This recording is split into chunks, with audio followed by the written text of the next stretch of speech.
चलिए, नमस्कार प्यारे साथियों, कैसे हैं आप लोग। उम्मीद है शानदार, जिंदाबाद, जबरदस्त होंगे और बहुत ही बेहतरीन तरीके से अपनी तैयारी में लगे होंगे। जल्दी से एक बार क्लास के साथ जुड़ जाएंगे। Sorry for delay. शुभ संध्या सभी को, है ना। आज हम बैंकिंग में अगला चैप्टर पढ़ने वाले हैं। बैंकिंग सेक्टर में हम लोग आज आरबीआई के बारे में पढ़ने वाले हैं, ठीक है। तो बैंकिंग चैप्टर अपने आप में एक महत्वपूर्ण चैप्टर है और यहां से आपकी परीक्षा में सवाल आते ही आते हैं और हरदम सवाल आते हैं। तो आइए जरा, बैंकिंग की हमने लास्ट टाइम शुरुआत की थी और मैंने काफी कुछ शब्दावली भी आपको बता दी थी कि बैंकिंग में कौन कौन सी शब्दावली है। असेट्स क्या होता है, लायबिलिटीज क्या होती है ना। इसके अलावा लिक्विडिटी शब्द क्या होता है, ठीक है। ये सारे शब्द मैंने आप लोगों को रूबरू करवा दिए थे। आज हम एक शब्द की मतलब एक नए टॉपिक की शुरुआत करने वाले हैं जिसका नाम है आरबीआई। तो RBI stand for reserve bank of India, याद रखना। तो आरबीआई हमारा आज का टॉपिक है और मैं चाहता हूं कि इस टॉपिक को हम लोग बेहतरीन तरीके से अगर पढ़ेंगे तो काफी अच्छा रहेगा आप लोगों के लिए भी। तो आइए जरा मैं हेडिंग डाल देता हूं, रिजर्व बैंक ऑफ इंडिया, ठीक है। आरबीआई बोले तो रिजर्व बैंक ऑफ इंडिया।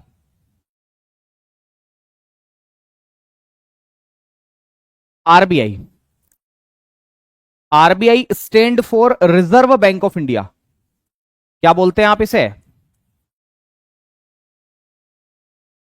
तो reserve bank of India, reserve bank of India, reserve bank of India,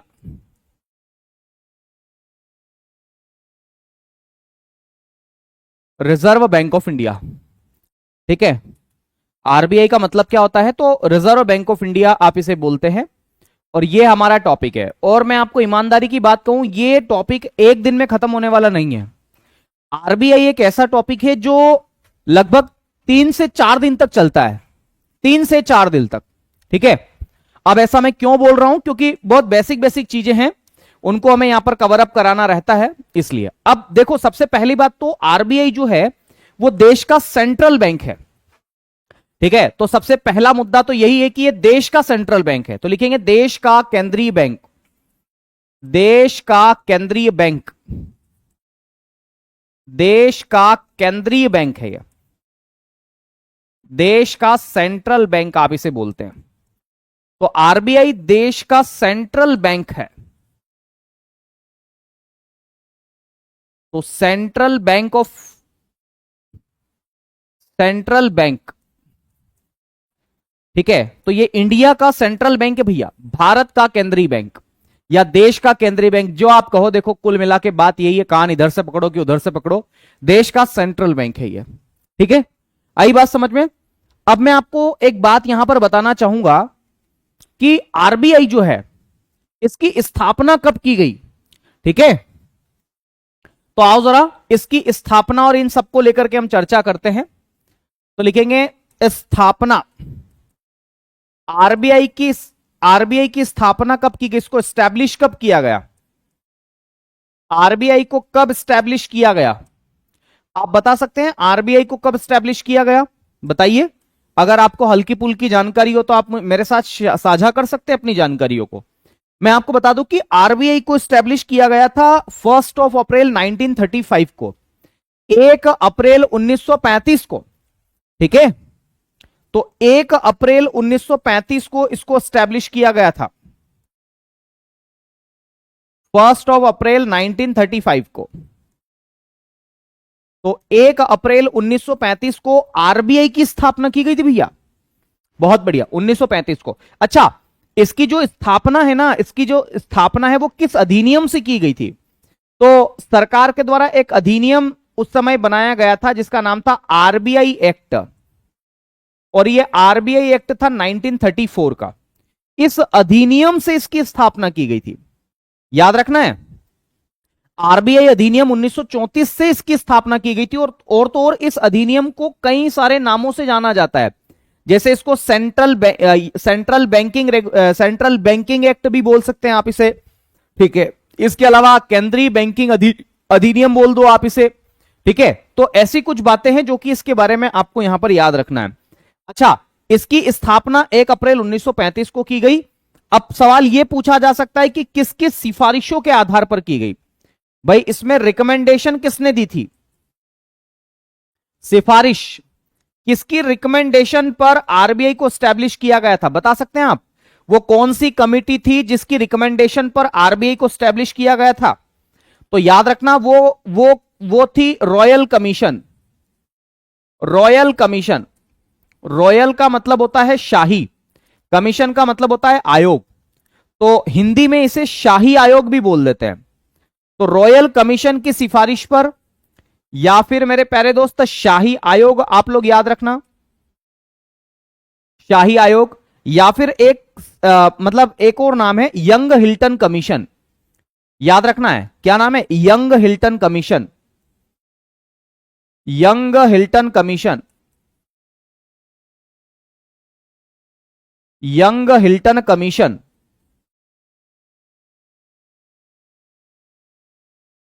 young Hilton commission, इसकी रिकमेंडेशन पर आरबीआई को स्टैब्लिश किया गया था 1935 में, 1934 के एक्ट से।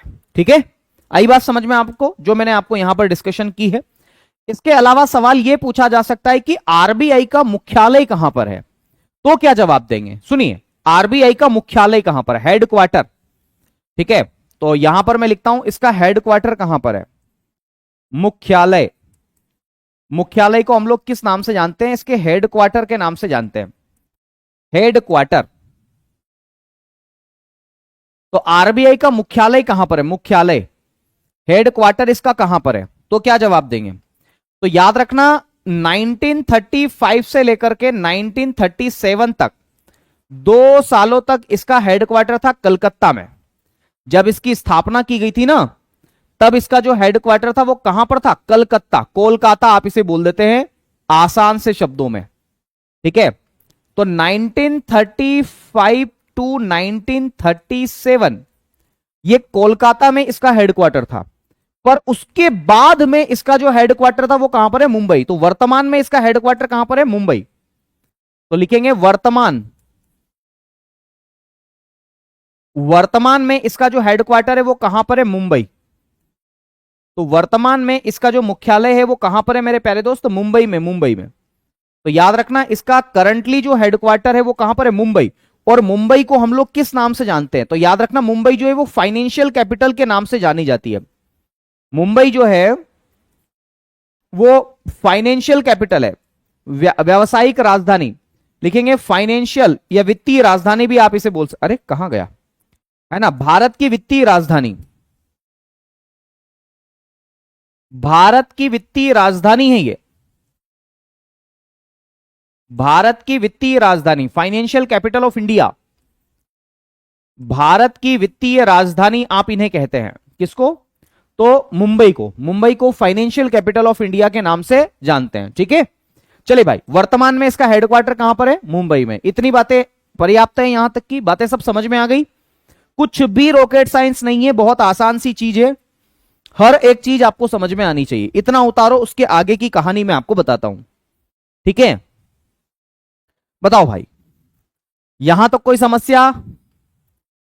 बैंक की पहली क्लास नहीं आ रही? अरे बेटा, जो नीति आयोग वाली क्लास थी ना, वही पहली क्लास थी, उसको हमारे एडिटर महोदय अब सही कर देंगे। हमने उनसे बात कर ली है कि भैया इसको सही कर देना, कर देंगे वो, चिंता मत कीजिए आप। ठीक है,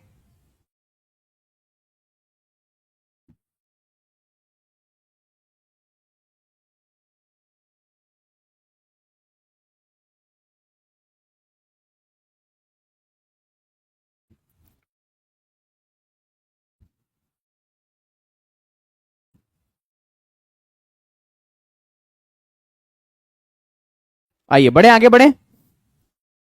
चलिए अगले बिंदु की हम बात करते हैं। अब हमें यह देखना है कि आरबीआई जो है, ठीक है, इसके पास जमा पूंजी कितनी थी जब इसकी स्थापना की गई थी। तो लिखेंगे जमा पूंजी,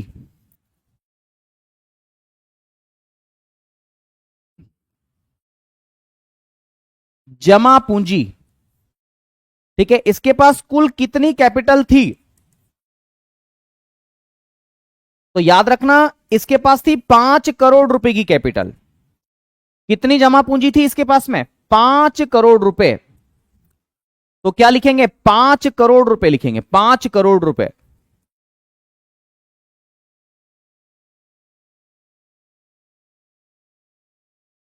तो 5 करोड़ रुपए की जमा पूंजी के साथ आरबीआई की स्थापना की गई थी। अच्छा, इसका लोगो कौन सा है? लोगो, लोगो का मतलब है प्रतीक चिन्ह। तो इसका प्रतीक चिन्ह कौन सा है? बताइए, इसका प्रतीक चिन्ह कौन सा है भाई? इसका प्रतीक चिन्ह कौन सा है? तो याद रखना, ताड़ का पेड़ और बंगाल टाइगर इसका प्रतीक चिन्ह है। अभी मैं बताऊंगा भी सही उसको।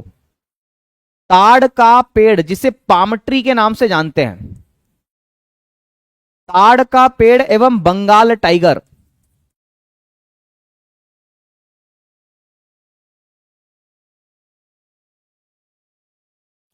ताड़ का पेड़ एवं बंगाल टाइगर, बंगाल टाइगर इसका लोगो है। अभी आपको मैं दिखाता हूं इसका लोगो कहां पर है, देखो जरा। ताड़ का पेड़ और बंगाल टाइगर जो इसका लोगो मैं आपको दिखाता हूं, ये देखो। कहां गया? वो खोपचे में रखा था ना अपने पास, ये देखो। ये इसका लोगो है। ये आप देख सकते हैं, ये ताड़ का पेड़ है। ये जो पीछे आपको दिखाई दे रहा है ना, ये ताड़ का पेड़ है। ठीक है, ये क्या है? ये ताड़ का पेड़, ताड़ का पेड़। और ये देखो बंगाल टाइगर है। ठीक है, तो ताड़ का पेड़ और बंगाल टाइगर इसका लोगो है। ये मैंने आपको यहां पर बताने की कोशिश की है। मेरे ख्याल से पर्याप्त है, इतनी चीजें आपको यहां पर समझ में आ जानी चाहिए, है ना। इस लोगो को मैं छोटा कर देता हूं, क्योंकि इतना कोई, है ना, जो चीजें मुझे समझानी थी वो मैं समझा चुका हूं। ठीक है, बंगाल टाइगर एवं ताड़ का पेड़। अच्छा, आरबीआई का फाइनेंशियल ईयर क्या है? इसका वित्तीय वर्ष क्या है? मतलब लेखा वर्ष क्या है? ये भी तो गणना करता होगा ना कि कितना पैसा इसके पास में आया और कितना पैसा कितने लोगों को भेजा। तो इसका अकाउंटिंग ईयर क्या है या फाइनेंशियल ईयर क्या है? बता सकते हैं आरबीआई का अकाउंटिंग ईयर या फाइनेंशियल ईयर? तो आरबीआई का अकाउंटिंग ईयर या फाइनेंशियल ईयर, फाइनेंशियल ईयर क्या है भैया? है ना, ये किस अवधि से किस अवधि के बीच में पैसों के लेन देन की गणना करता है कि कितना पैसा इसके पास आया, कितना पैसा खर्च हुआ, आय व्यय का विवरण। ठीक है, बहुत बढ़िया। तो याद रखना है, याद रखना है, इसका जो फाइनेंशियल ईयर है वो 1 अप्रैल से ही शुरू होता है। तो 1 अप्रैल से शुरू होता है इसका फाइनेंशियल ईयर। तो 1 अप्रैल से 31 मार्च तक, 1 अप्रैल से 31 मार्च तक इसका फाइनेंशियल ईयर है।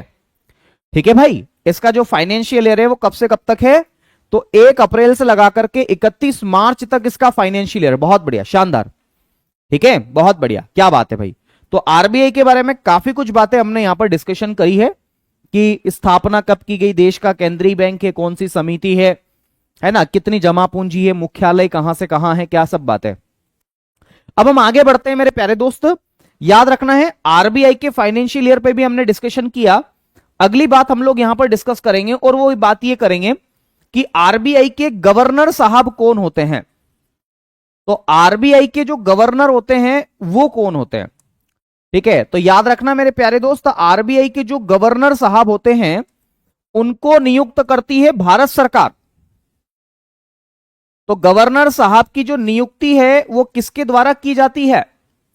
तो भारत सरकार के द्वारा इनकी नियुक्ति की जाती है। भारत सरकार या केंद्र सरकार भी आप इन्हें कह सकते हैं।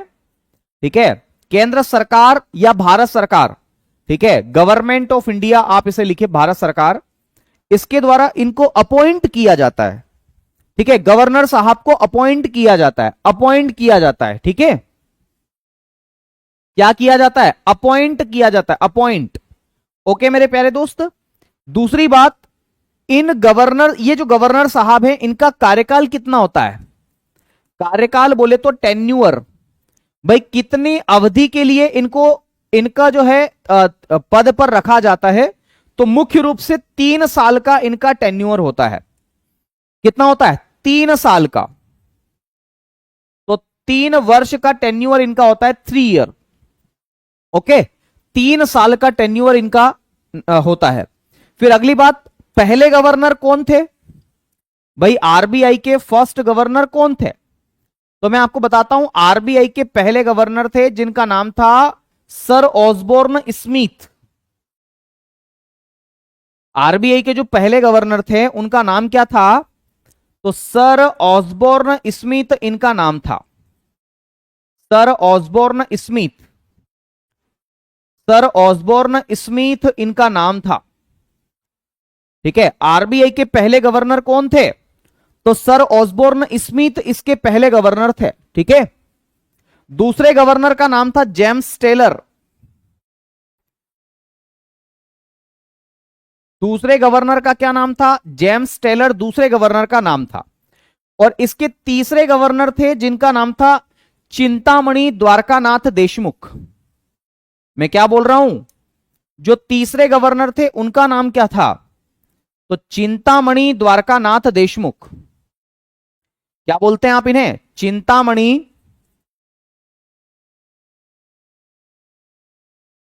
चिंतामणि द्वारकानाथ देशमुख।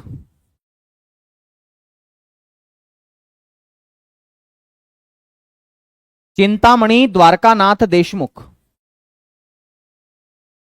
ये इनका इनका इनके ना तीसरे गवर्नर का नाम था। क्या बोल रहा हूं मैं? चिंतामणि द्वारकानाथ देशमुख थर्ड गवर्नर थे। और याद रखना इनके बारे में ये महत्वपूर्ण बात है, ये पहले भारतीय गवर्नर थे। ये आरबीआई के फर्स्ट इंडियन गवर्नर थे। नहीं तो जितने भी ऊपर वाले आप देखोगे ये सब विदेशी व्यक्ति ही थे। ठीक है, तो इनके बारे में हमें यह देखना है कि ये आरबीआई के पहले भारतीय गवर्नर थे। तो हम यहां पे लिखेंगे आरबीआई के पहले भारतीय गवर्नर।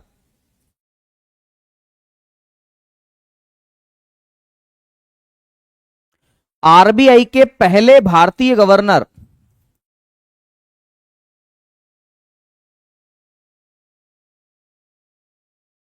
आरबीआई के पहले भारतीय गवर्नर। तो आरबीआई के पहले भारतीय गवर्नर थे। ओके, और दूसरी बात, इन्हीं के समय पर आरबीआई का राष्ट्रीयकरण भी हुआ था। ठीक है, आरबीआई पहले पब्लिक सेक्टर और प्राइवेट सेक्टर दोनों का मिला जुला भाग थी, बाद में इसे पब्लिक सेक्टर बनाया गया। तो लिखेंगे आरबीआई का राष्ट्रीयकरण इन्हीं के समय पर हुआ था।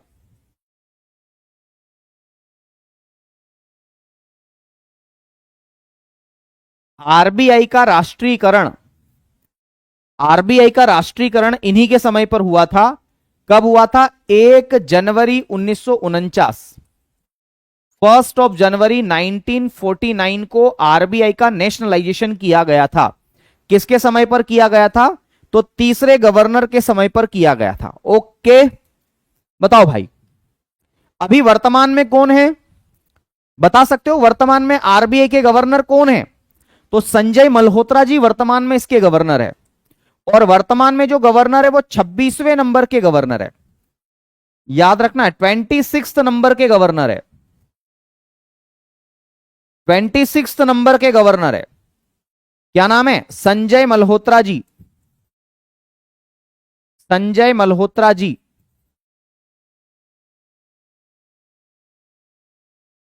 संजय मल्होत्रा जी ये वर्तमान में आरबीआई के गवर्नर है। क्या लिखेंगे?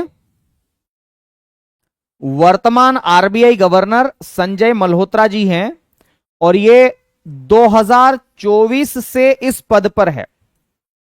2024 से ये पद पर हैं। ठीक है, 24 से संजय मल्होत्रा जी। इतनी बातें पहले लिख लो।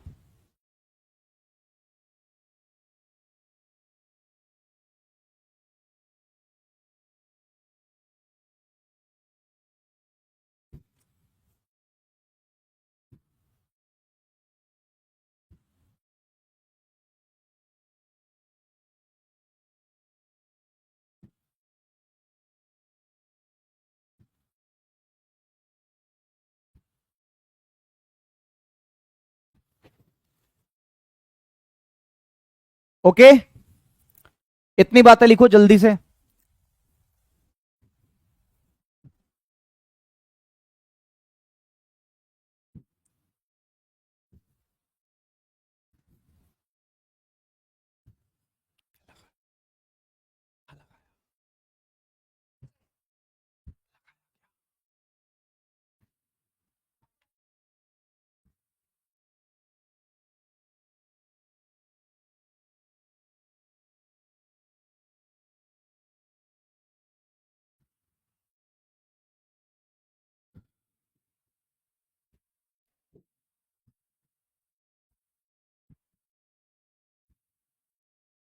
चलिए बढ़े, आगे बढ़े।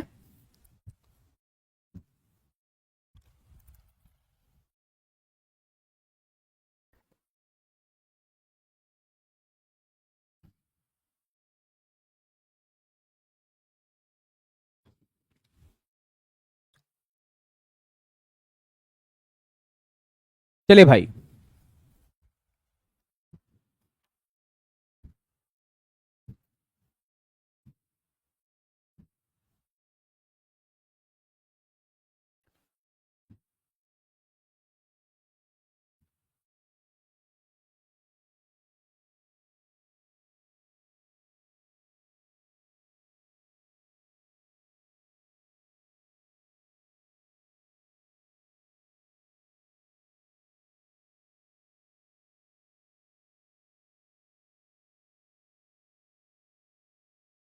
बढ़े आगे। चलिए शुरू करते हैं अगली बात। आइए जरा, अब हम बात करते हैं मेरे साथियों आरबीआई के कार्यों के बारे में। बाकी धीरे धीरे सारी चर्चाएं होगी, चिंता मत कीजिएगा आप लोग। मैं हेडिंग डालता हूं आरबीआई के कार्य।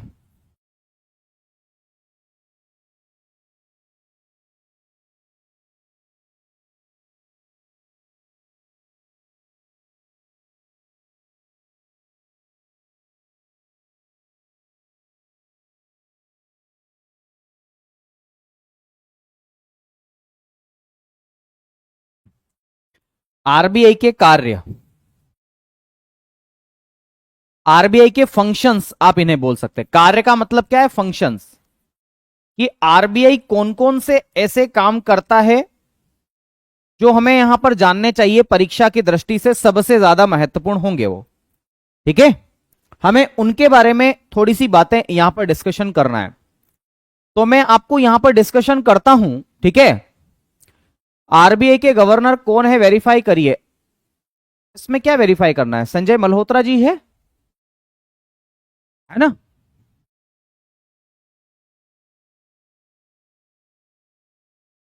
इसमें क्या मतलब वेरीफाई करना है भैया? वेट देख लेते हैं।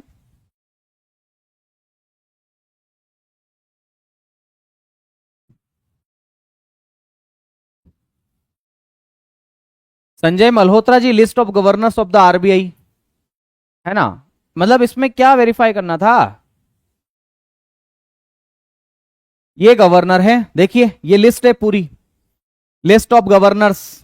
अगर आप चाहें तो ये हम लोग ले सकते हैं यहां से लिस्ट।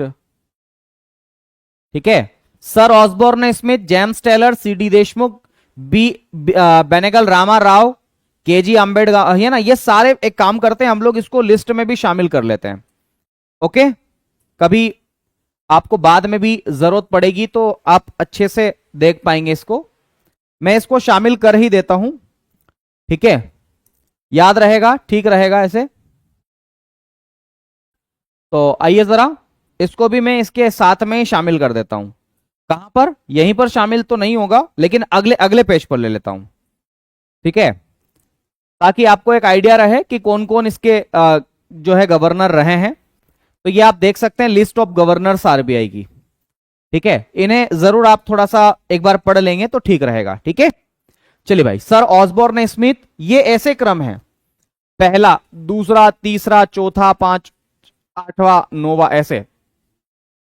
ठीक है, देखो, 9 9 दूनी 18, 9 तारीख 27, यहां 27 होता है, ये 26वें नंबर के।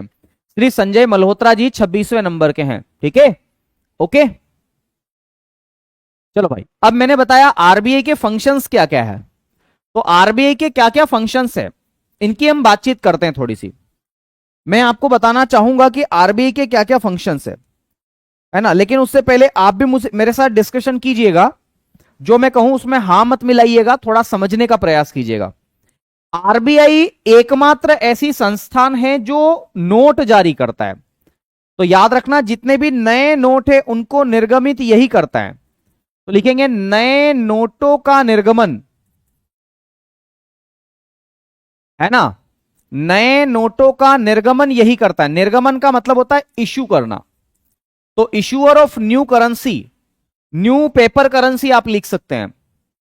तो issuer of new paper currency, जितने भी नए नोट है उनको जारी करने का अधिकार इसी के पास में। तो आरबीआई एकमात्र ऐसी संस्था है, एकमात्र ऐसी संस्था है जिसको ये अथॉरिटी मिली हुई है कि वो देश के अंदर नए नोट जारी कर सकती है। इसके अलावा कोई भी संस्था ऐसी नहीं है जो नए नोट को जारी कर सकती है। इतना पावर किसी के बाप में नहीं, सॉरी, है, एक के पास है। ठीक है, आओ पहले हम ये लिखेंगे, एकमात्र ऐसी संस्था, एकमात्र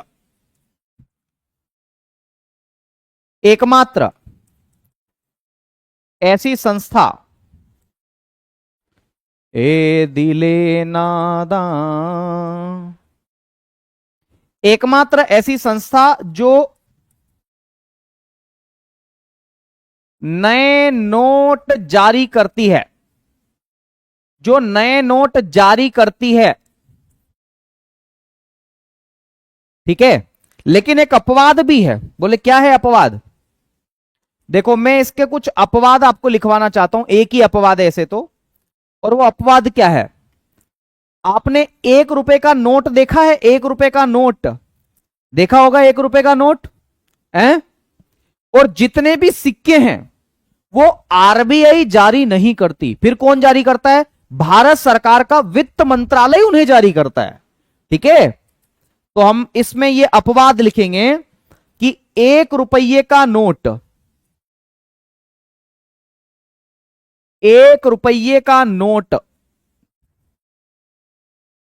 1 रुपये का नोट, ठीक है, 1 रुपये का जो नोट है उसकी हम बात कर रहे हैं यहां पर।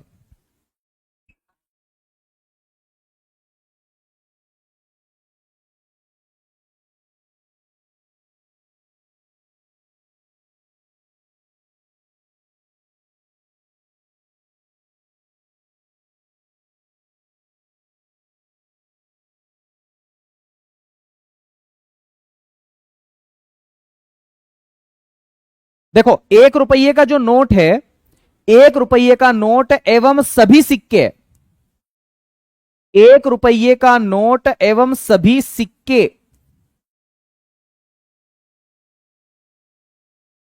ऑल कॉइन्स, जितने भी कॉइन्स है, नहीं तो जितने भी सिक्के हैं, 1 रुपये का नोट और सभी सिक्के, 1 रुपये का नोट और सभी सिक्के किसके द्वारा जारी किए जाते हैं?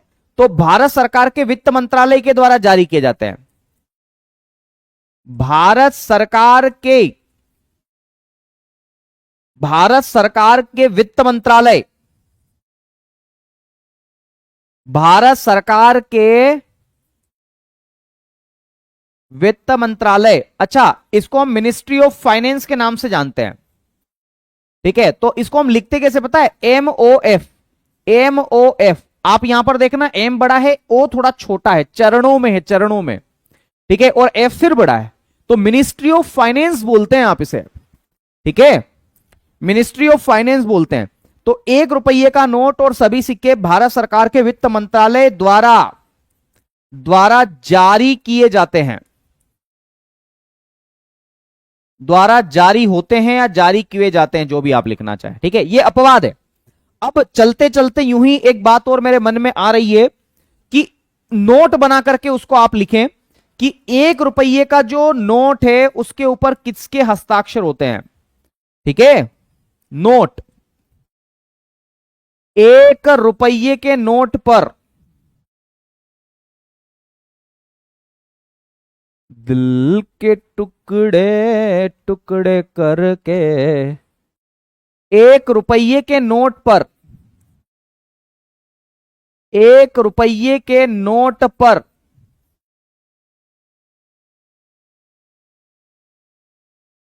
1 रुपये के नोट पर वित्त सचिव के हस्ताक्षर होते हैं। वित्त सचिव, फाइनेंस सेक्रेटरी, जो फाइनेंस सेक्रेटरी साहब होते हैं ना, वित्त सचिव, उनके हस्ताक्षर होते हैं। तो 1 रुपये के नोट पर वित्त सचिव के हस्ताक्षर होते हैं।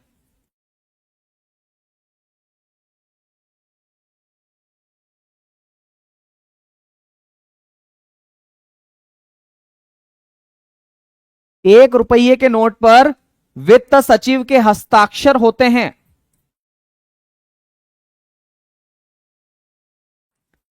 वित्त सचिव के हस्ताक्षर होते हैं। याद रखना, बहुत बड़ी बात है ये। मतलब इसमें क्या बड़ी बात है भाई? बड़ी बात तो यही है कि वित्त सचिव के हस्ताक्षर होते हैं। बाकी जितने भी नोट है उन सब पर आरबीआई गवर्नर के हस्ताक्षर होते हैं। ठीक है, तो लिखेंगे शेष सभी नोट पर, शेष सभी नोटों पर, शेष सभी नोट पर, शेष सभी नोट पर आरबीआई गवर्नर के हस्ताक्षर, आरबीआई गवर्नर के हस्ताक्षर होते हैं।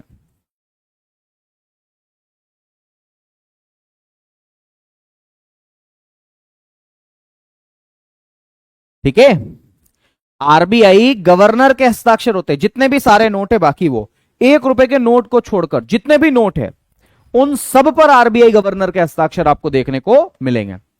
ठीक है भाई, जितने भी नोट है, हाँ जी हाँ जी, सारे नोटों की हम बात कर रहे हैं, सारे नोटों की। जी जी, कोई सा भी नोट ढूंढ लो आप। ठीक है, अच्छा, ये नोटों, आरबीआई नोट जारी करती है ना, तो नोटों को जारी करने के लिए ये एक प्रणाली को अपनाती है, एक सिस्टम को अपनाती है, जिसे हम बोलते हैं न्यूनतम आरक्षित प्रणाली, मिनिमम रिजर्व सिस्टम। मतलब आरबीआई के पास अगर उतना पैसा होगा अपने सिस्टम में, रिजर्व में इतना पैसा रहेगा, और वो कितना है तो 200 करोड़ रुपए। अगर आरबीआई के रिजर्व में उसके पास में जो डब्बा रखा है, गुल्लक है, उसके गुल्लक में जब तक 200 रुपए नहीं, 200 करोड़ रुपए नहीं होंगे तब तक वो नए नोट जारी नहीं करेगी। ठीक है, तो याद रखना, नए नोटों को जारी करने के लिए एक प्रणाली को ये अपनाती है। नए नोट जारी करने के लिए, नए नोट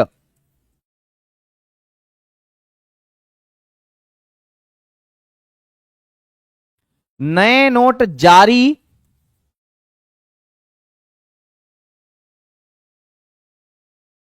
करने के लिए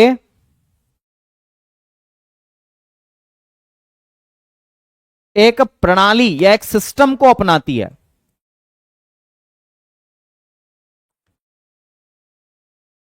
एक सिस्टम को अपनाती है।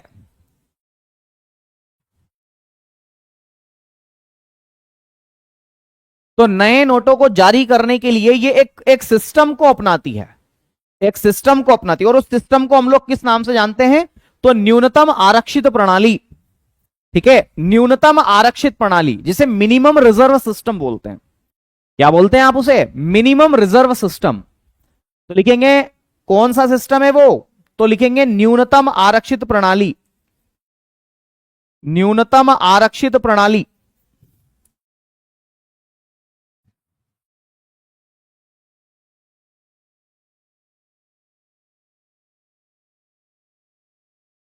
न्यूनतम आरक्षित प्रणाली, ये सिस्टम है वो, इसे हम लोग बोलते हैं minimum reserve system, minimum reserve system, minimum reserve system.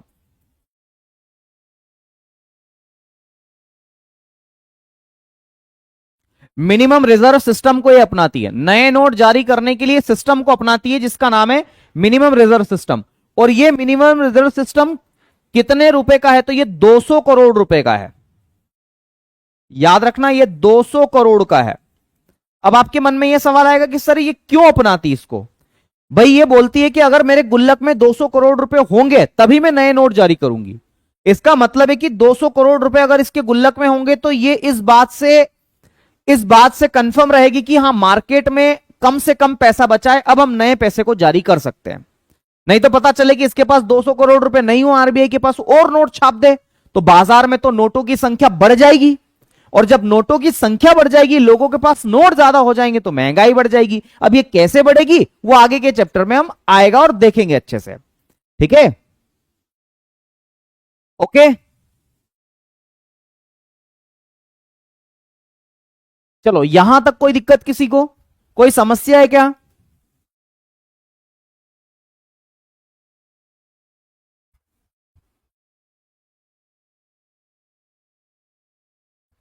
एक बार बताएंगे, कोई दिक्कत है यहां तक?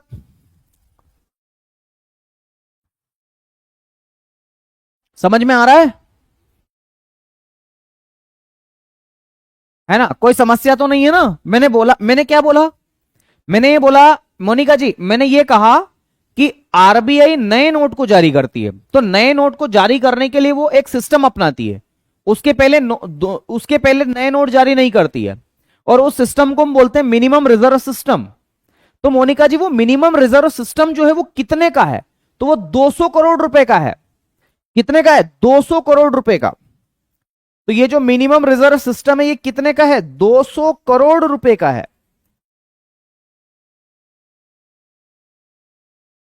200 करोड़ इसके गुल्लक में होंगे, तभी वो नए नोट जारी करेगी मोनिका जी, नहीं तो जारी नहीं करेगी। तो मोनिका जी, इसमें सवाल यह भी बनता है कि 200 करोड़ रुपए किस रूप में होना चाहिए?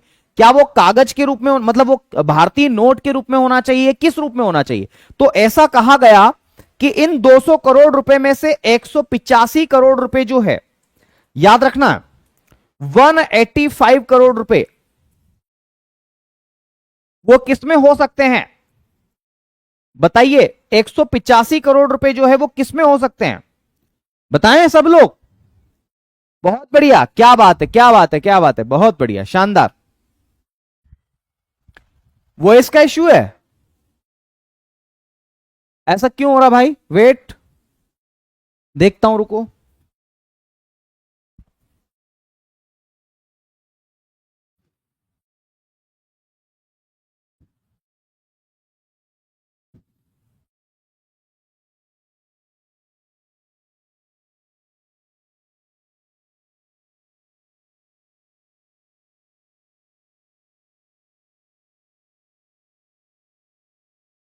चलिए अब चेक कीजिए। ओके नहीं है? ठीक है भाई, ओके ओके। देखो, मैं ये बोल रहा हूं कि जो न्यूनतम आरक्षित प्रणाली है वो 200 करोड़ रुपए की है, और 200 करोड़ रुपए में से 185 नहीं, 115 करोड़ रुपए, 115 करोड़ रुपए जो है वो किसके रूप में हो सकता है? तो वो गोल्ड के रूप में हो सकता है। गोल्ड किसके रूप में हो सकता है? गोल्ड, गोल्ड के रूप में हो सकता है। तो याद रखना, ये गोल्ड के रूप में हो सकता है, गोल्ड। भाई सरकार अपने पास गोल्ड रख ले, कैश ना रखे इसके लिए, ठीक है? गोल्ड रखे, कैश ना रखे इसके लिए। तो गोल्ड के रूप में 115 करोड़ रुपए हो सकता है, और जो बचा हुआ 85 करोड़ रुपए है वो किस में हो सकता है? तो बचा हुआ 85 करोड़ रुपए जो है ये विदेशी प्रतिभूति में हो सकता है। विदेशी प्रतिभूति, फॉरेन सिक्योरिटी, ठीक है? Foreign security. मोनिका जी, ये विदेशी प्रतिभूति में हो सकता है। अब आपके मन में यह सवाल आएगा कि विदेशी प्रतिभूति क्या है? तो विदेशी प्रतिभूति में हम एसडीआर को शामिल कर सकते हैं, स्पेशल ड्राइंग राइट। विदेशी प्रतिभूति में विदेशी मुद्रा हो सकती है ना, अमेरिकी डॉलर हो सकती है, ये सब चीजें। तो याद रखना, विदेशी प्रतिभूति, फॉरेन सिक्योरिटी आप इसे अंग्रेजी में बोलते हैं, ठीक है? तो ये मिनिमम रिजर्व सिस्टम आपको पता होना चाहिए, ये पता होना चाहिए मिनिमम रिजर्व सिस्टम आपको, ठीक है? चलो, यहां तक कोई दिक्कत किसी को? बताओ, यहां तक अगर कोई समस्या हो तो मुझे बताओ, नहीं तो हम आगे बढ़ते हैं।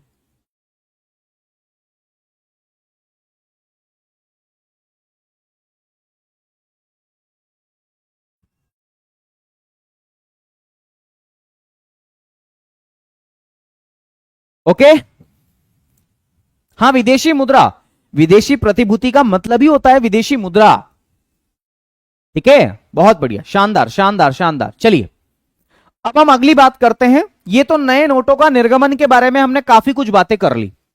अब दूसरी, आरबीआई सरकार का बैंक भी है, ठीक है? तो दूसरा इसका फंक्शन में लिखूंगा, यह सरकार का बैंक है। आरबीआई सरकार का बैंक है, दूसरा काम है इसका। आरबीआई सरकार का बैंक है।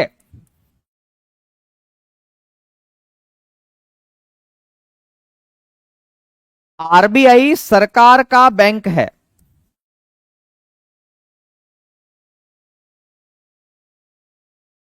आरबीआई जो है वो किसका बैंक है? गवर्नमेंट का बैंक है और वास्तव में सरकार का बैंक है। क्यों?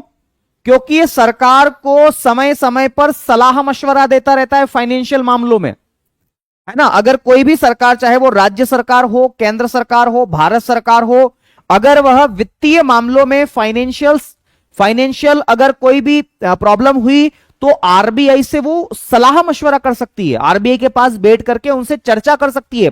क्योंकि आरबीआई के अंदर स्पेशलाइज्ड या स्पेशल लोग रहते हैं जो अलग अलग सेक्टर्स के विभिन्न जानकार इसमें है, अलग अलग स्पेशलिस्ट इसके अंदर हैं, ठीक है। तो उनसे वो सलाह मशवरा कर सकती है। तो आरबीआई सरकार का बैंक। अगर सरकार को कभी भी पैसों की आवश्यकता पड़े तो वो आरबीआई से लोन भी ले सकती है, चाहे मोदी जी को आवश्यकता पड़े, योगी जी को पड़े, मोहन यादव जी को पड़े, और दिल्ली की सीएम रेखा जी को पड़े, किसी को भी पड़े, है ना, चाहे केंद्र शासित प्रदेशों को ही क्यों ना पड़े, वो आरबीआई से लोन ले सकती है। लेकिन कोई आम आदमी नहीं ले सकता। जैसे मैं आरबीआई से लोन नहीं ले सकता। अगर मैं लोन लेने जाऊंगा तो आरबीआई मुझे बोलेगी चलो पीछे पलटो, विनय सर पीछे पलटो, और दे मार के डम बोले निकलो। मजाक कर रहा हूं, ऐसा नहीं करेगी, देश की प्रतिष्ठित संस्था है। लेकिन हां, फिर भी मैंने क्या कहा, आरबीआई सरकार का बैंक है, सरकार को वित्तीय सलाह देता है, सरकार को वित्तीय सलाह देता है। इसी के साथ अगर मान लो सरकार को विदेशियों से लोन लेना हो, विदेशों से कैसे हो सकता है, भारत सरकार अमेरिका से लोन ले, जापान से लोन ले, या जर्मनी से लोन ले, तो वो लोन किसके माध्यम से आता है? वो इसी के माध्यम से आता है, आरबीआई के चैनल से ही आता है। आरबीआई सरकार का एजेंट है, ठीक है। तो आरबीआई सरकार का एजेंट है, सलाहकार है, फाइनेंसर है, ये हम कह सकते हैं, ठीक है। बात समझ में आई आपको?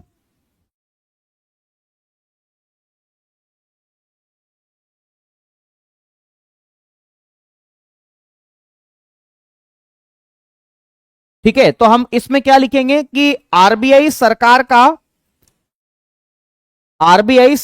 का सलाहकार एजेंट, है ना, लिखेंगे आरबीआई सरकार का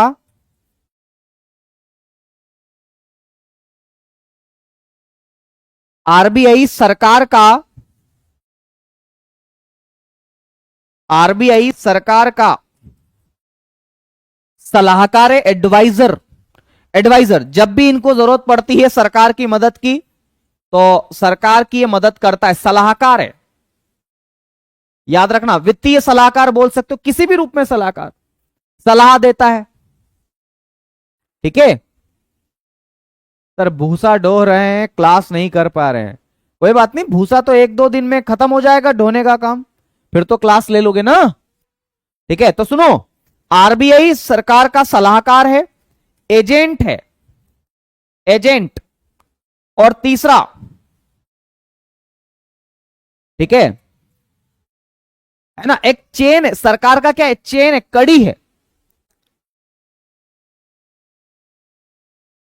या प्रबंधक लिख दो, प्रबंधक, प्रबंधक है। प्रबंधक किस चीज का? पैसों का।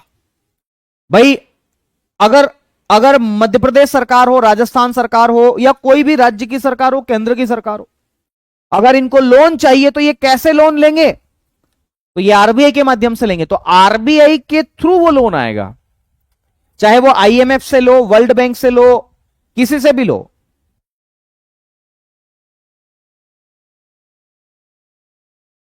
ठीक है। तो ये मैंने आपको यहां पर बताया है। तो ये सरकार का बैंक, सरकार का सलाहकार, प्रबंधक, और ये सब चीजें हैं। अब देखो, इससे आगे की चर्चा हम लोग करेंगे, अब कल, आज नहीं, कल करेंगे, ठीक है। तो इससे आगे भी हमें और भी बहुत सारे काम पढ़ना है, वो हम लोग करेंगे कल। आज की क्लास कैसी लगी?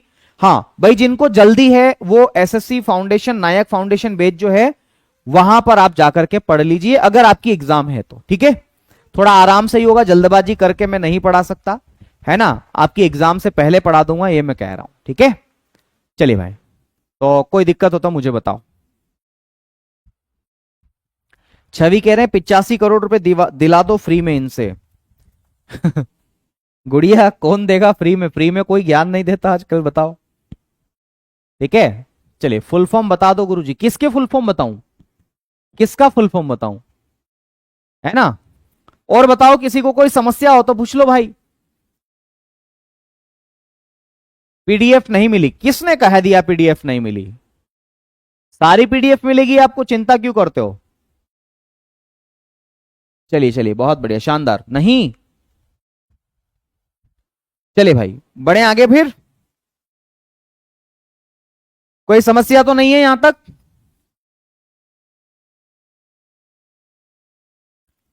हेल्पलाइन नंबर चाहिए तो आप सर्च कर लो ना गूगल पे, हेल्पलाइन नंबर। ओके, पूरा याद हो गया क्लास में। मोनिका जी, आपको समझ में आया? चलिए फिर आज के लिए इतना ही करते हैं, शेष वार्ता आपसे करेंगे अब कल। कल फिर मिलेंगे। 22 तारीख को मेरी मैराथन है, इसलिए मैं क्लास नहीं लूंगा उस दिन, ठीक है? बाकी मैं कल आपकी क्लास जरूर लूंगा। चलिए, नमस्कार, शुक्रिया, धन्यवाद, जय श्री महाकाल। नमस्कार, धन्यवाद।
चलिए, नमस्कार प्यारे साथियों, कैसे हैं आप? बताओ, कैसे हैं सब लोग? बढ़िया हैं, मस्त हैं, स्वस्थ हैं, लाजवाब हैं, और मेरे ख्याल से शानदार होंगे, है ना? जानदार होंगे, और खूब अच्छे से तैयारी अपनी कर रहे होंगे, ठीक है? बाकी सभी लोग भी जुड़ जाइए ताकि आज की इस कक्षा की हम शुरुआत कर सके। नमस्ते नमस्ते नमस्ते, राधे राधे। कैसे हैं भैया सब लोग? बढ़िया हैं सब? अभी तक जो मैंने आपको पढ़ाया है वो सब समझ में आया है आपको? राधे राधे, राधे राधे। आओ, कल लास्ट टाइम हम लोग क्या पढ़ रहे थे? तो मैंने आपको आरबीआई के कार्य बता रहा था, और आरबीआई के कार्यों में एक कार्य मैंने बताया था कि आरबीआई जो है वो नए नोट जारी करता है, ठीक है। और दूसरा एक कार्य मैंने बताया था कि ये सरकार का बैंक है, तो सरकार को वित्तीय सहायता देता है, कानूनी सहायता देता है ना। ये सारी चीजें मैंने आपको यहां पर डिस्कशन करी है। हम्म। अब तीसरा आज कार्य हम लिखने वाले हैं, और वो क्या है याद रखना, यह बैंकों का बैंक है। तो आरबीआई जो है वो तीसरा कार्य मैं लिख रहा हूं, यह बैंकों का बैंक है। तो लिखेंगे आरबीआई बैंकों का बैंक है। याद रखना, आरबीआई सरकार का बैंक है और आरबीआई बैंकों का बैंक है। बैंकों का बैंक है, यह भी एक महत्वपूर्ण कार्य है। भाई आरबीआई जनता का बैंक है क्या? नहीं। आरबीआई देश का सेंट्रल बैंक जरूर है, लेकिन यह जनता का बैंक नहीं है। कभी भी जनता को पैसों की आवश्यकता पड़ती है तो आरबीआई जनता को पैसा उधार नहीं देता है, लेकिन हां यह बैंकों का बैंक है। अगर किसी कमर्शियल बैंकों को पैसों की आवश्यकता है तो वो आरबीआई से लोन ले सकती है, कोई दिक्कत नहीं है, ठीक है। कोई दिक्कत नहीं है, आई बात समझ में? तो हम लोग क्या लिखेंगे, ये बैंकों का बैंक है, और इसमें सबसे पहला लिखेंगे कि जब भी किसी बैंकों को पैसों की आवश्यकता पड़ती है तो आरबीआई से उधार ले सकती है, ठीक है। तो लिखेंगे व्यापारिक बैंकें, व्यापारिक बैंकें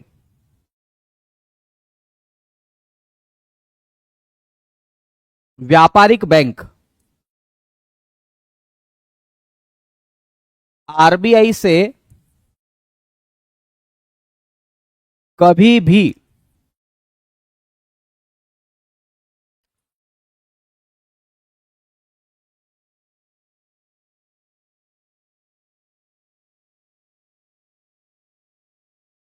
उधार ले सकती है।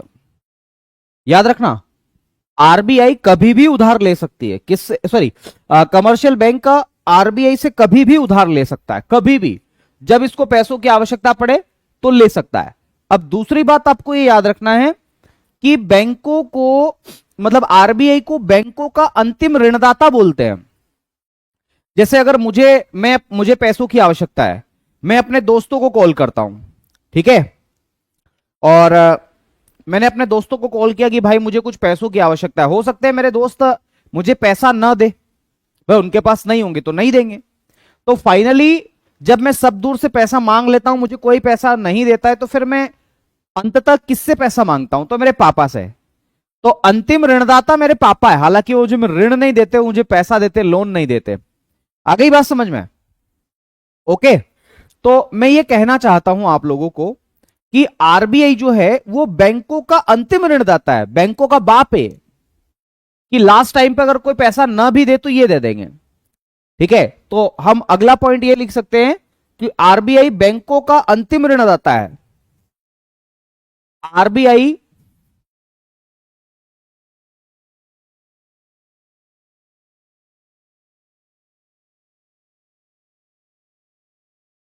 बैंकों का अंतिम ऋणदाता, लास्ट लेंडर,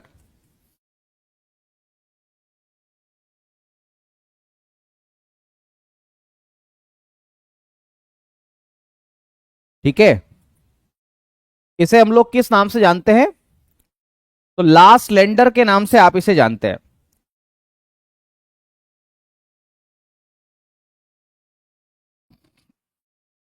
ठीक है। तो बैंकों का अंतिम ऋणदाता यानी कि लास्ट लेंडर के नाम से आप इन्हें जानते हैं, ठीक है।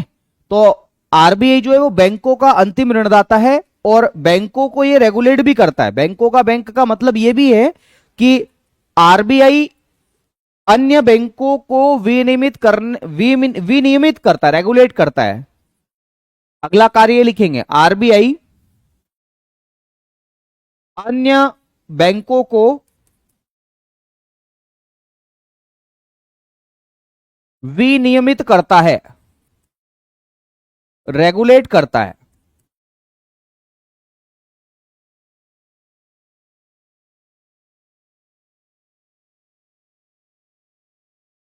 रेगुलेट, आरबीआई अन्य बैंकों को विनियमित करता है।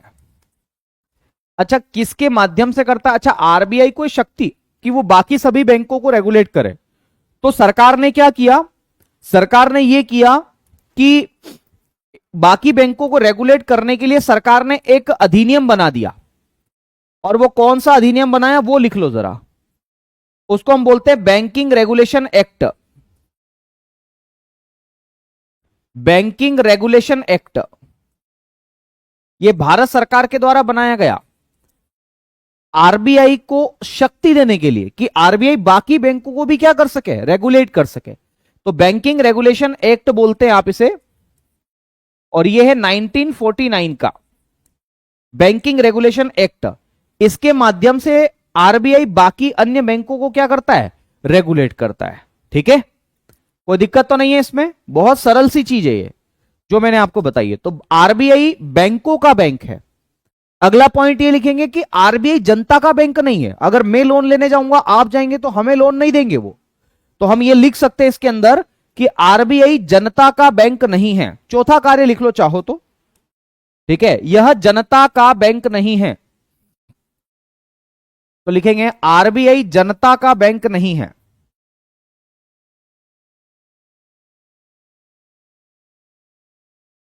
आरबीआई जनता का बैंक नहीं है। ठीक है, आरबीआई किसका बैंक नहीं है? जनता का बैंक नहीं है। इसका मतलब क्या है वो जरा हमें लिख लो। आरबीआई आम आदमी को ऋण नहीं देता। आरबीआई आरबीआई सरकार एवं व्यापारिक बैंकों को छोड़कर, आरबीआई सरकार एवं व्यापारिक बैंकों को छोड़कर, सर मैं आपको करता हूं, क्लास में हूं है ना सर? Okay sir. आरबीआई सरकार एवं व्यापारिक बैंकों को छोड़कर, आरबीआई सरकार एवं व्यापारिक बैंकों को छोड़कर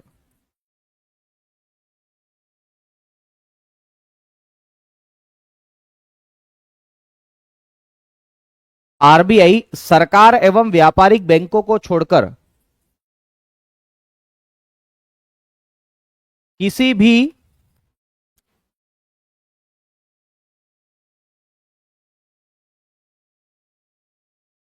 आम नागरिक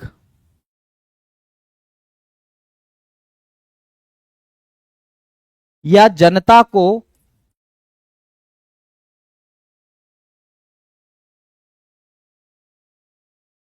ऋण नहीं देता।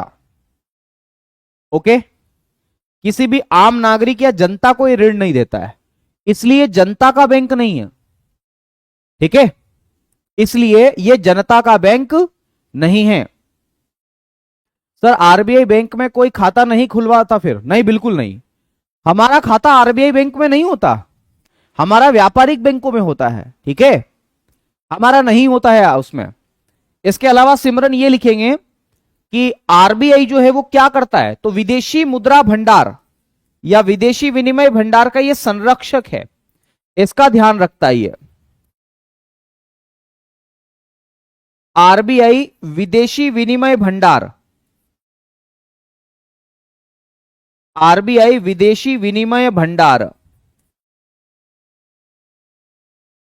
आरबीआई विदेशी विनिमय भंडार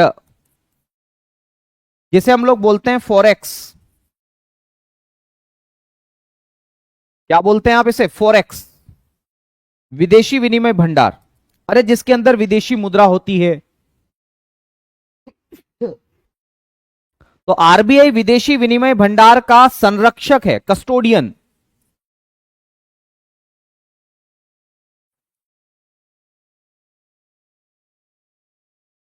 का संरक्षक है। ठीक है, ये याद रखना है। ये पांचवा कार्य। अगला अगला छठवां कार्य मैं आपको बताता हूं।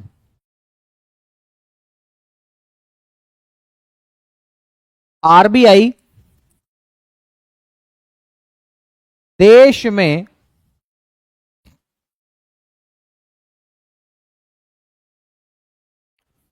तरलता, तरलता।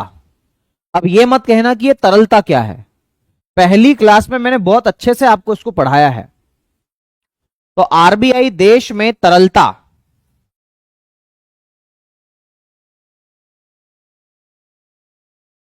तरलता लिक्विडिटी, आरबीआई देश में तरलता, लिक्विडिटी या मुद्रा प्रवाह, मनी सप्लाई, इसको हम लोग किस नाम से जानते हैं, मनी सप्लाई के नाम से जानते हैं। आरबीआई देश में तरलता या मुद्रा प्रवाह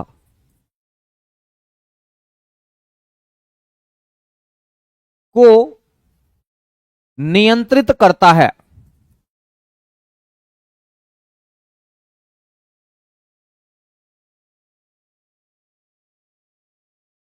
नियंत्रित करता है। ठीक है, तो आरबीआई देश के अंदर लिक्विडिटी को, पैसे को या धन को क्या करता है, मनी सप्लाई को क्या करता है, नियंत्रित करता है। ठीक है, तथा इसके लिए, तथा इसे साख नियंत्रण कहते हैं।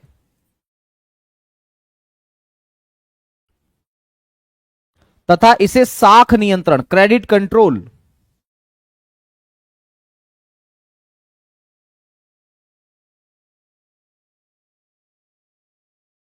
तथा इसे साख नियंत्रण कहा जाता है। अर्थात हम यह भी कह सकते हैं कि साख नियंत्रण किसके द्वारा किया जाता है, तो आरबीआई के द्वारा किया जाता है। कोई दिक्कत वाली बात तो नहीं होगी, है ना भाई। साख नियंत्रण किसके द्वारा किया जाता है, आरबीआई के द्वारा किया जाता है। अब मैं आपको यह पढ़ाऊंगा कि साख नियंत्रण क्या होता है। ठीक है, साख नियंत्रण क्या होता है। सिमरन, विनय सर मुझे समझ नहीं आ रहा है, मैं अपने नोट्स कंप्लीट करूं या रिवीजन करूं।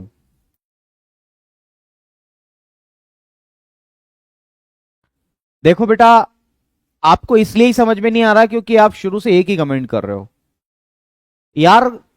दोस्तों कैसे मैं आपको समझाऊं इस चीज को, हजार बार बोल चुका हूं। फिर एक शिक्षक की भूमिका मतलब मैं वैसी नहीं रखना चाहता। दरअसल कभी भी जब मैं आपको पढ़ाऊं या कोई भी शिक्षक आपको पढ़ाए, तो कम्युनिकेशन जो होना चाहिए वो टू वे कम्युनिकेशन होना चाहिए, कि मैं आपको बोलूं, ठीक है, और आप उधर से जवाब दें। ऐसा नहीं हो कि केवल मैं ही बोलता जाऊं, मैं ही पढ़ता जाऊं, मैं ही पढ़ाता जाऊं और आगे निकलता जाऊं ना। आपको जवाब देना है, और आपको कैसे जवाब देना है, तो याद रखना, आपको ऐसे जवाब नहीं देना है कि आप वहां बैठे बैठे टाइप कर रहे हो, मत करो टाइप। मैंने जैसे अभी आपको बोला कि आरबीआई देश में तरलता या मुद्रा प्रवाह को नियंत्रित करता है। अब मैंने बैंकिंग की पहली क्लास में आपको यह बताया था तरलता क्या होती है, तो आपके दिमाग में बात आ गई, अच्छा तरलता मतलब पैसा, रुपया, धन, रोकड़ा, उसको, या मुद्रा प्रवाह, मनी सप्लाई भी बोल देते हैं इसे। भाई मुद्रा का प्रवाह अभी बताऊंगा इसके बारे में और क्या चीज है, इसको नियंत्रित करता है, और इसी को हम साख नियंत्रण कहते हैं। इसका मतलब है कि आरबीआई साख नियंत्रण करता है। अब आपके मन में यह सवाल आना चाहिए कि यह साख नियंत्रण क्या है, तो आप लिखोगे नहीं इसको कि सर ये साख नियंत्रण क्या है ना, वेट करो कि सर अब साख नियंत्रण बताएंगे, और बताऊंगा मैं साख नियंत्रण। ठीक है, तो आओ जरा अब अगला, ये तो आरबीआई के कार्य मैंने आपको बता दिए, और भी इसके कार्य हैं। साख नियंत्रण को हम अभी भी पढ़ सकते हैं या इससे आगे भी पढ़ सकते हैं, तो मैं चाहता हूं कि इसके आगे हम पढ़ें, अभी ना पढ़े। ठीक है, अभी और भी काम है हमें। ठीक है, अब जैसे और क्या क्या काम है वो देखो, ये 6 हो गया, अब 7वां काम लिखूंगा आरबीआई का। साख नियंत्रण पढ़ाऊंगा, अभी पढ़ाऊंगा, आज ही की क्लास में पढ़ाऊंगा। लिखेंगे आरबीआई, आरबीआई, हालांकि ये जो मैं कार्य अभी लिखवा रहा हूं ना, ये कार्य मुझे यहां पर लिखवा देना था, आरबीआई बैंकों का बैंक है इसके अंदर, तो काम हो जाता। क्योंकि मैं अब चीज वही लिखवाऊंगा कि आरबीआई नए बैंकों को लाइसेंस देगा। खैर मैं लिखवा देता हूं, चिंता मत करो, समझ में आना चाहिए आपको कुल मिलाकर के। लिखेंगे आरबीआई नए बैंकों को लाइसेंस देता है, आरबीआई नए बैंकों को लाइसेंस देता है। आरबीआई नए बैंकों को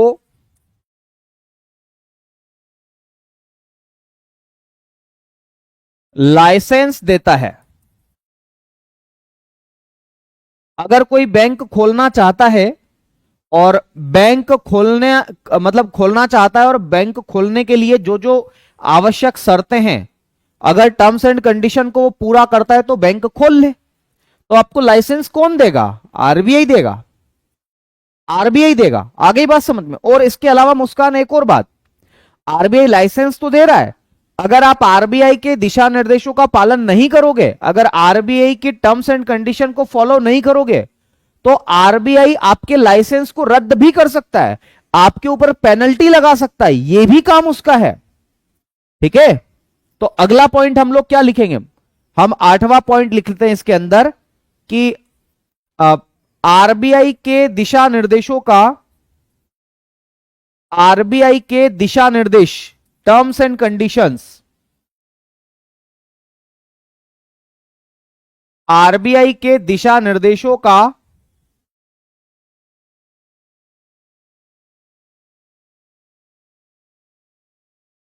आरबीआई के दिशा निर्देशों का पालन नहीं करने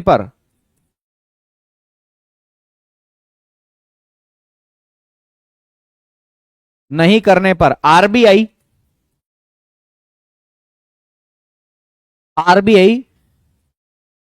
व्यापारिक बैंकों के लाइसेंस को, आरबीआई व्यापारिक बैंकों के लाइसेंस को, व्यापारिक बैंकों के लाइसेंस को रद्द कर सकता है,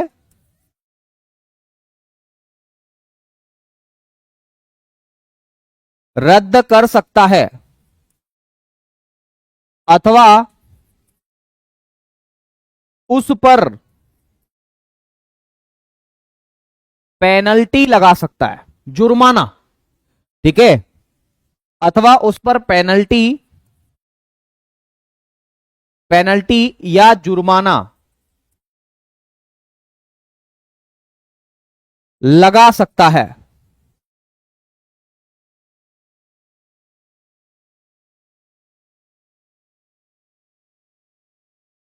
लगा सकता है, होता ही है, आए दिन लगाती है आरबीआई।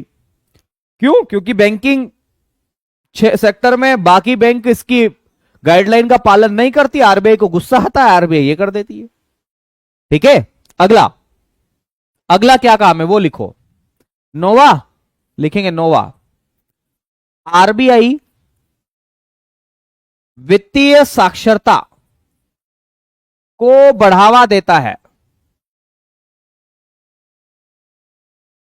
आरबीआई वित्तीय साक्षरता, इसको बोलते हैं फाइनेंशियल लिटरेसी,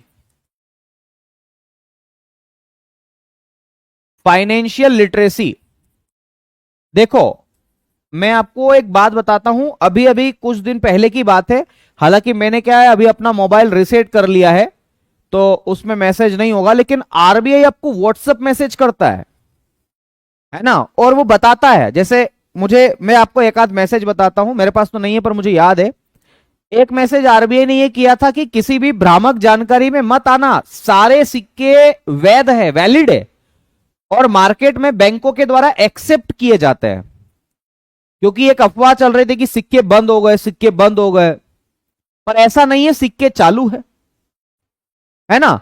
और धोखाधड़ी से बचना है तो आरबीआई बार बार मैसेज करता है, टेक्स्ट मैसेज करता है, व्हाट्सएप करता है बेचारा, है ना। और क्या करता है कि ओटीपी किसी के साथ साझा ना करे, अपने बैंकों में जाकर के क्या करे, संपर्क करे। तो यह भी आपको यहां पर याद रखना है। तो आरबीआई वित्तीय साक्षरता को बढ़ावा देता है, वित्तीय साक्षरता को बढ़ावा देता है, को बढ़ावा देता है, बिल्कुल, वित्तीय साक्षरता को बढ़ावा देता है ना। और इसके अलावा और क्या करता है, तो आरबीआई और क्या काम करता है, तो आरबीआई जागरूकता को बढ़ावा देता है ताकि लोग जाने, धोखाधड़ी से बचे, है ना। और आजकल तो नए नए रूल भी जारी हो गए 1 अप्रैल से।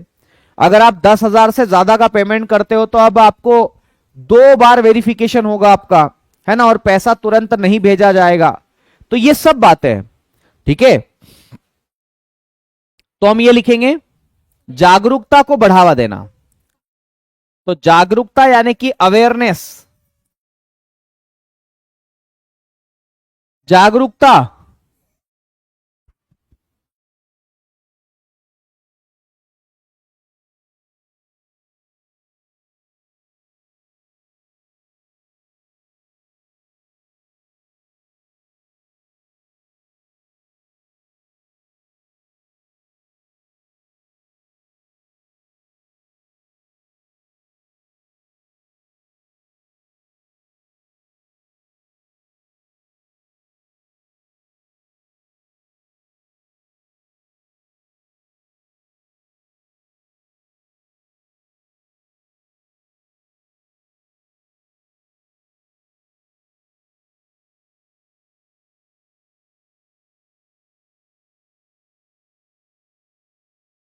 देखो भैया, सॉरी फॉर दैट, मैंने कहा जागरूकता, जागरूकता का मतलब होता है अवेयरनेस। जागरूकता का मतलब क्या होता है? अवेयरनेस। तो जागरूकता को बढ़ावा देना, जागरूकता को बढ़ावा देना, यह भी आरबीआई की जिम्मेदारी है। अच्छा, इसके अलावा अगला एक और कार्य लिख लेना, आरबीआई एक और काम करता है। क्या? तो आरबीआई वित्तीय समावेशन भी करता है, ठीक है। वित्तीय समावेशन, फाइनेंशियल इंक्लूजन बोलते हैं। तो वित्तीय समावेशन को बढ़ावा देना, अभी मैं बताता हूं वित्तीय समावेशन होता क्या, इसकी परिभाषा भी आपको लिखवा दूंगा। वित्तीय समावेशन, इसको बोलते हैं फाइनेंशियल इंक्लूजन। ये गेट लगा दो, कोई मतलब थोड़ी रहेगा इसका, है ना। इसको हम बोलते हैं फाइनेंशियल इंक्लूजन, फाइनेंशियल इंक्लूजन बोलते हैं। तो वित्तीय समावेशन, ठीक है, वित्तीय समावेशन, वित्तीय समावेशन क्या बोलते हैं आप इसे? वित्तीय समावेशन के नाम से जानते हैं। तो वित्तीय समावेशन को बढ़ावा देना। अब मैंने आपको यहां पर एक चीज लिखाई है, वित्तीय समावेशन। अब हमारे दिमाग में यह बात आनी चाहिए कि वित्तीय समावेशन का मतलब होता क्या है। वित्तीय समावेशन का मतलब यह होता है कि आरबीआई कोशिश करता है कि हर लोगों का, हर एक व्यक्ति का बैंक में अकाउंट हो। पहले ना हर एक व्यक्ति का बैंक में अकाउंट नहीं हुआ करता था। पहले वास्तव में मेरा भी अकाउंट नहीं था, पर और हम बैंकिंग गतिविधियों से बहुत दूर थे। सरकार भी इस दिशा में प्रयास कर रही है, आरबीआई भी इस दिशा में प्रयास कर रहा है, इसलिए जीरो बैलेंस पर अकाउंट ओपन कर रहा है। प्रधानमंत्री जन धन योजना के अंतर्गत अकाउंट ओपनिंग हो रही है। पुरुषों के, महिलाओं के, छोटे छोटे बच्चों के, इन सब के अकाउंट ओपनिंग हो रहे हैं, ठीक है। आ गई बात समझ में? तो इसी को बोलते हैं वित्तीय समावेशन, मतलब हर व्यक्ति को बैंकिंग गतिविधियों से जोड़ना, ठीक है। चाहे वो पुरुष हो, महिला हो, युवा हो, युवती हो, है ना, बच्चा हो, कोई भी हो, हर व्यक्ति को बैंकिंग गतिविधियों से जोड़ना ही वित्तीय समावेशन कहलाता है। इसी को हम फाइनेंशियल इंक्लूजन के नाम से जानते हैं। ओके, तो हम लिख देते हैं इसके बारे में। वित्तीय समावेशन का मतलब होता है कि हर व्यक्ति को बैंकिंग गतिविधियों से जोड़ना।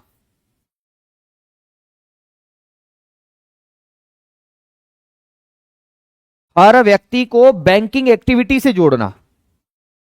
हर व्यक्ति को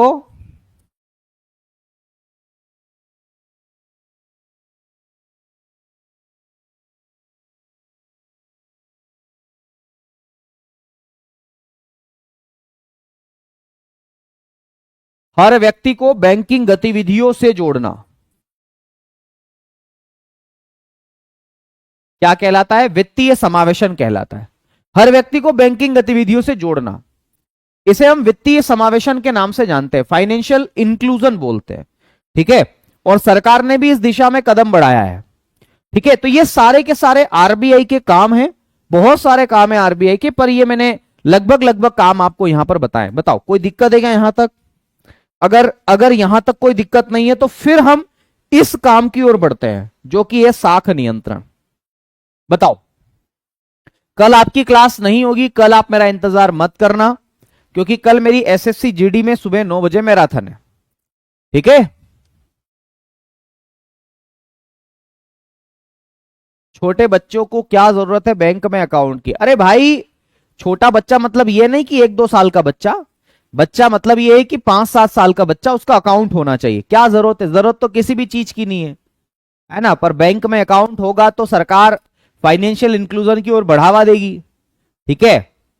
अभी छोटा बच्चा है तो सरकार तो नहीं बोलती कि नहीं अकाउंट खुलवाओ, है ना? अगर इसका जन्म हुआ है तो इसके खाते में पैसे आएंगे।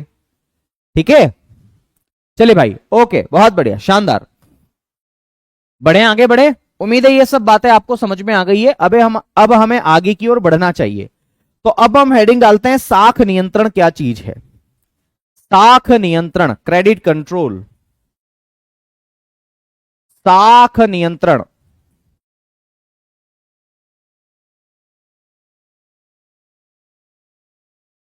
साख नियंत्रण, इसको हम लोग बोलते हैं क्रेडिट कंट्रोल। बड़ा सही शब्द है भाई ये।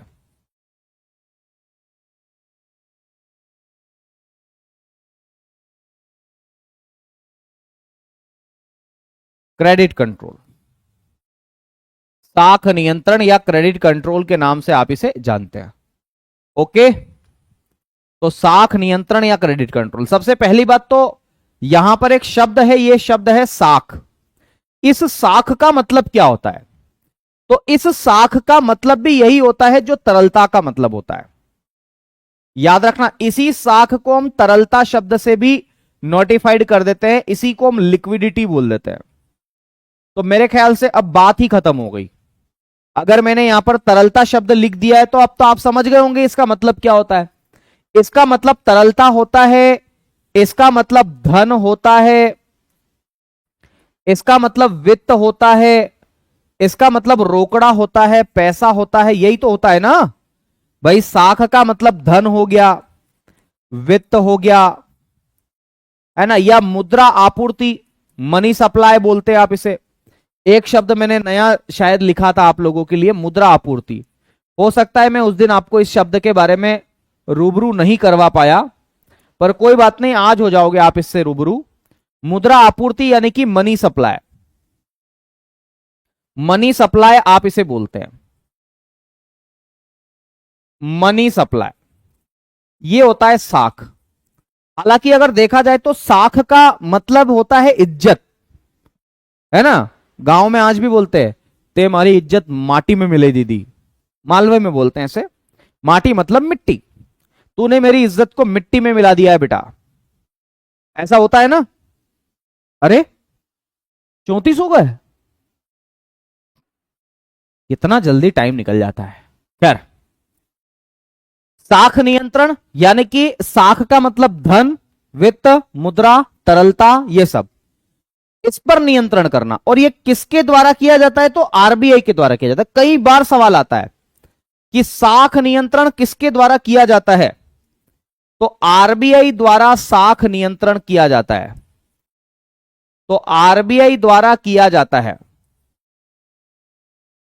तो साख नियंत्रण किसके द्वारा किया जाता है? आरबीआई द्वारा किया जाता है। यह याद रखना है। क्यों नियंत्रित किया जाता है? मुझे एक बात बताओ, इस पर नियंत्रण क्यों करना पड़ता है? क्यों? ऐसा क्या जरूरी है कि हमें पैसों पर नियंत्रण करना है, धन पर नियंत्रण करना है? मैं बताता हूं आरबीआई ऐसा क्यों करती है। मुझे पहले आप एक बात बताओ, मुझे उसके पहले एक बात बताओ, अगर मैं कहूं कि किसी व्यक्ति के पास में साख ज्यादा होगी तो क्या होगा? साख लिक्विडिटी या तरलता, ऐसे में शब्द से इसको रूबरू आपको करा चुका हूं। मुझे एक बात बताओ, अगर किसी व्यक्ति के पास में पैसा ज्यादा होगा तो क्या होगा? बताओ। देखो भाई, लड़कियां तो कहेगी सर हमें तो शॉपिंग करना है। वो गाना सुना, मैनू चिटिया कलाइया है, मैनू चिटिया कलाइया, मैनू शॉपिंग करा दे, ऐसा गाना। चिटिया कलाई मतलब मेरी कलाई गोरी गोरी है, मुझे शॉपिंग करा दो। गोरी है तो शॉपिंग करा दो। अरे बाढ़ में जा तू, गोरी है तो शॉपिंग करा दो। खैर, याद रखना है साख का मतलब होता है रुपया, पैसा, रोकड़ा। अगर आपके पास में पैसा ज्यादा होगा तो क्या होगा, यह मैं आपको बता चुका हूं क्या होगा, मैं आपको केवल रिवीजन करवा रहा हूं। अगर आपके पास में पैसा ज्यादा होगा, धन ज्यादा होगा, तरलता ज्यादा होगी तो क्या होगा? अगर पैसा ज्यादा होगा तो आपकी मांग भी ज्यादा होगी। फिर थोड़ी ना मानोगे आप, ठंड लग रही है, अच्छा मान लो अभी गर्मी का सीजन है, अभी गर्मी लग रही बहुत तेज, आप तुरंत जाओगे, आपकी जेब गर्म है, तुरंत चले जाओगे, एसी उठा के ले आओगे, ठंडा पानी पीने के लिए फ्रिज उठा के ले आओगे, मानोगे थोड़ी आप? नए नए कपड़े पहनोगे, कैसे मान सकते हो भाई, है ना? क्योंकि एक कहावत भी इसके ऊपर चलती है। मतलब कहावत तो क्या है कि मतलब एक बड़ा शेर है कि जब मतलब अचानक से किसी व्यक्ति को कोई भी चीज मिल जाती है ना तो उसे पचती नहीं है आसानी से, ऐसे नहीं पचती उससे, है ना? अचानक से कोई चीज मिलेगी तो फिर वो बोरा जाएगा। ठीक है, एक बच्चा कह रहा मुझे तो दारू पीना है, पैसे ज्यादा होंगे तो। बढ़िया है भाई, बढ़िया है ना? तो सुनना, मैं जो कहना चाह रहा हूं कि व्यक्ति को जब अचानक पैसा मिलता है तो वो बोरा जाता है। इसके ऊपर एक मतलब एक गीत है, एक बड़ा वायरल गीत है कि, है ना, बड़ा अच्छा है, तुम्हारी दौलत नई नहीं है, मतलब ऐसा कुछ है करके, मैं दिमाग से उतर गया, मेरा अभी याद था मुझे, भूल जाओ उसको, है ना? मतलब यही है कि तुम्हारी दौलत बता रही है, तुम्हारी दौलत नई नहीं, ऐसा करके कुछ है, मैं भूल रहा हूं उसको। तो खैर, कुछ कुल मिलाकर के साख ज्यादा होगी तो डिमांड ज्यादा होगी, और डिमांड ज्यादा होने की वजह से मार्केट में सप्लाई जो है वो क्या रहेगी, कम हो जाएगी। अगर डिमांड ज्यादा होगी तो सप्लाई क्या हो जाएगी, कम हो जाएगी। कोई दिक्कत इसमें किसी को? नहीं ना? और अगर सप्लाई कम होगी तो चीजें क्या मिलेगी, महंगी मिलेगी। महंगी मिलेगी यानी कि प्राइस इसका क्या हो जाएगा, बढ़ जाएगा। और प्राइस का बढ़ना ही क्या कहलाता है, इन्फ्लेशन कहलाता है, महंगाई। तो याद रखना, कीमतों के बढ़ने से क्या हो जाएगी, महंगाई हो जाएगी, इन्फ्लेशन। इन्फ्लेशन, इन्फ्लेशन को हम लोग किस नाम से जानते हैं, मुद्रास्फीति बोल देते हैं हिंदी में, और इसे यूं बोल देते हैं अंग्रेजी में इन्फ्लेशन, हिंदी में बोल देते हैं मुद्रास्फीति। अरे आसान भाषा में महंगाई। तो इन्फ्लेशन होगी, आ गई बात समझ में? तो पैसा, देखो आरबीआई को यह भी चिंता है कि अगर बाजार में पैसा ज्यादा हो गया, हाँ, तुम्हारा लहजा बता रहा है तुम्हारी दौलत नई नहीं है, बिल्कुल सही बोल रहे हो, है ना, कि तुम्हारा लहजा बता रहा है तुम्हारी दौलत नई नई है ना? खामोश लब है, झुकी है पलके। खैर, तुम्हारा लहजा नया नया है, तो वो ये जिसके पास पैसा है वो उसका लहजा नया नया नहीं होता है, वो दिखावे की दुनिया नहीं जीता है। खैर, इधर देखो सब लोग, मैं जो आपको बता रहा हूं वो मुद्रास्फीति, महंगाई बढ़ जाएगी। कुल मिलाकर के मैं बताना चाहता हूं कि आरबीआई को इस बात की चिंता है कि अगर मार्केट के अंदर, अगर बाजार के अंदर पैसा ज्यादा होगा तो डिमांड भी ज्यादा होगी, और डिमांड ज्यादा होगी तो सप्लाई में कमी होगी, जिसकी वजह से कीमतें बढ़ जाएगी, महंगाई हो जाएगी। इसलिए साख नियंत्रण जरूरी है। और इस महंगाई को नियंत्रित करने के लिए कौन जिम्मेदार है, आरबीआई। तो आरबीआई क्या करता है, साख नियंत्रण नीति अपनाता है। तो महंगाई को कंट्रोल करने के लिए, इन्फ्लेशन, इन्फ्लेशन पर नियंत्रण के लिए, इन्फ्लेशन पर नियंत्रण के लिए, इन्फ्लेशन पर नियंत्रण के लिए, इन्फ्लेशन पर नियंत्रण के लिए साख के लिए आरबीआई, आरबीआई साख नियंत्रण करता है, साख नियंत्रण करता है, सिंपल सी बात है। ठीक है, तो साख नियंत्रण इसलिए जरूरी है ताकि महंगाई पर कंट्रोल किया जा सके, एक तो ये। दूसरा, मैंने एक और बात बताई थी कि अगर किसी व्यक्ति के पास पैसा नहीं है, भाई मैं ये कहना चाहता हूं कि अगर किसी व्यक्ति के पास में पैसा या तरलता, तरलता बोले तो लिक्विडिटी, अगर नहीं है तो क्या होगा? देखो, देश के अंदर पैसा ज्यादा होना भी समस्या की बात है, और पैसा कम होना भी समस्या की बात है, क्योंकि कई सारे बच्चों का यह सवाल होता है जब वो इकोनॉमिक्स को पढ़ना शुरू नहीं करते उससे पहले कि सर एक बात बताओ, एक बात बताओ, बोले सर ऐसा नहीं हो सकता कि आरबीआई बहुत सारे नोट छाप के देश की गरीबी को दूर कर दे? तो मैं उन्हें बताता हूं कि ऐसा नहीं हो सकता। अगर बहुत सारा पैसा आरबीआई छाप दे, सबके पास पैसा होगा, तो सब लोग डिमांड करेंगे, क्योंकि तुम्हारी दौलत नहीं नहीं ठीक है। अब देखो, गरीबों के लिए दौलत तो नहीं, मैं भी गरीब हूं, मैं कोई अमीर व्यक्ति नहीं हूं। कल एक शादी में गया था मैं, मतलब उज्जैन में एक अच्छा बड़ा होटल है, अथर्व नाम है उसका, और बड़ा होटल है। तो पहले मतलब ऐसे तो मैं पहले भी गया हूं, पर वहां जब गया तो बड़े बड़े लोगों की शादी थी, अमीर वर्ग से व्यक्ति थे, उनकी शादी थी, उनके यहाँ शादी थी। कार्ड दिया था तो हमने भी सोचा यार जरूर जाना चाहिए, ऐसे लोगों का जब बुलावा आता है तो जाना तो जरूरी है। कल हम चले गए।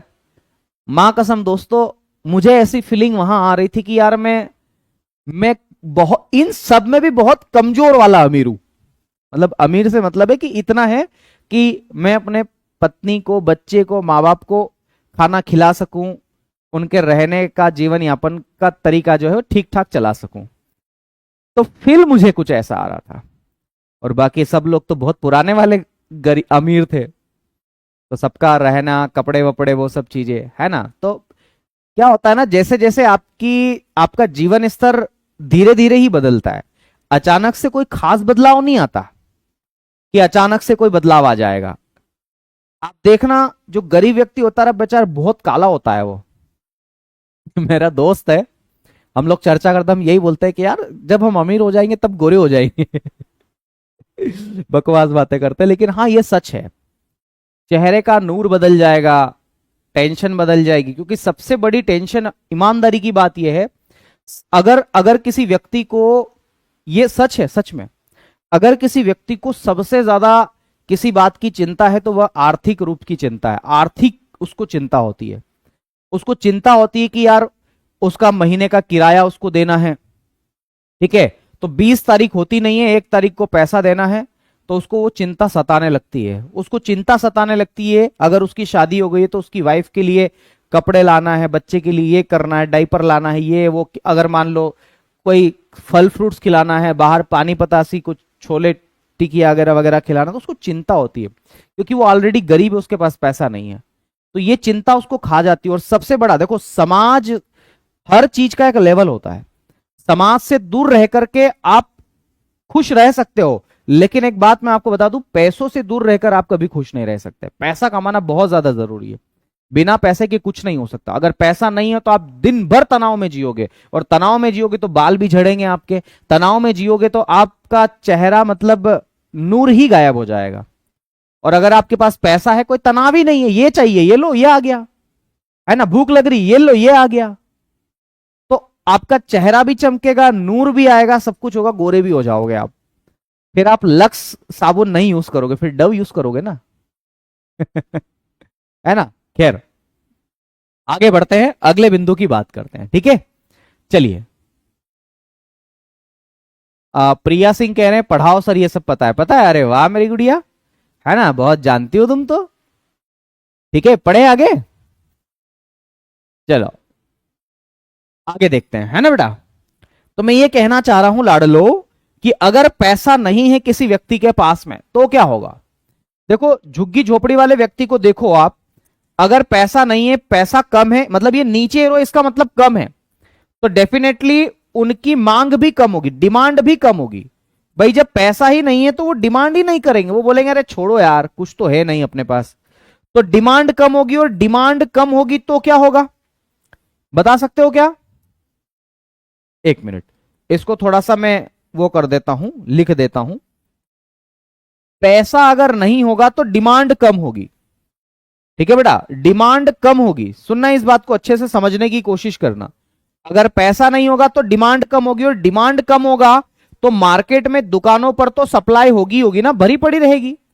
भाई दुकानों पर तो सामान रहेगा ही रहेगा, सप्लाई बढ़ेगी, सप्लाई बढ़ेगी तो नहीं, लेकिन हाँ उतनी ही रहेगी, लेकिन कोई डिमांड नहीं करेगा। तो दुकानदार क्या बोलेगा, दुकानदार बोलेगा भाई ले जा रहे, सस्ता ही ले जा, तो प्राइस जो है वो और क्या कर देगा, कम कर देगा।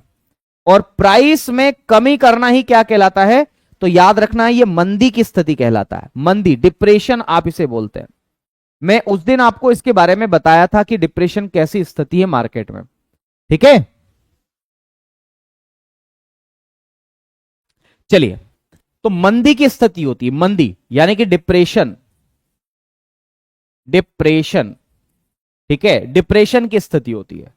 तो डिप्रेशन को दूर करने के लिए, मंदी को दूर करने के लिए, याद रखना, इसको दूर करने के लिए, दूर करने के लिए आरबीआई कौन सी नीति बनाती है, या आरबीआई क्या करती है? तो आरबीआई साख नियंत्रण करती है। आरबीआई क्या करती है? साख नियंत्रण करती है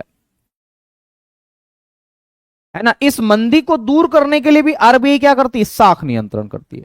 तो अगर मुझे आपसे सवाल पूछूं कि साख नियंत्रण किसके द्वारा किया जाता है, तो क्या जवाब दोगे? तो साख नियंत्रण आरबीआई के द्वारा किया जाता है। किसके द्वारा? तो याद रखना है, आरबीआई के द्वारा किया जाता है साख नियंत्रण, क्रेडिट कंट्रोल। क्या किया जाता है? क्रेडिट कंट्रोल किया जाता है। अब याद रखना है, साख नियंत्रण में पैसों का नियंत्रण, पैसा ज्यादा है तो कम करना और कम है तो ज्यादा करना।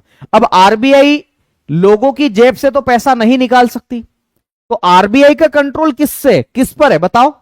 अगर मैं आपसे सवाल पूछूं कि आरबीआई का कंट्रोल किस पर है, तो आरबीआई का कंट्रोल है कमर्शियल बैंकों पर, व्यापारिक बैंक पर, क्योंकि आरबीआई जनता का बैंक नहीं है, आरबीआई बैंकों का बैंक है।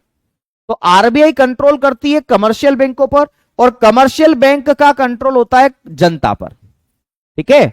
कुल मिलाकर के मैं अगर कहूं तो जनता जुड़ी हुई होती है व्यापारिक बैंकों से, और व्यापारिक बैंक जुड़ी होती है आरबीआई से, ठीक है।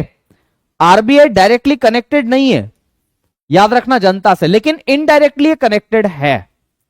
क्योंकि आरबीआई क्या करेगा, जब महंगाई होगी तब आरबीआई क्या करेगा? मुझे एक बात बताओ, इन्फ्लेशन में आरबीआई क्या करेगा? इन्फ्लेशन या महंगाई या मुद्रास्फीति? मुद्रास्फीति में आरबीआई क्या करेगा? क्या करेगा आरबीआई? इस महंगाई को कम करने के लिए आरबीआई क्या करेगा? साख नियंत्रण अपनाएगा। याद रखना, साख नियंत्रण, साख नियंत्रण अपनाएगा, साख नियंत्रण, ठीक है।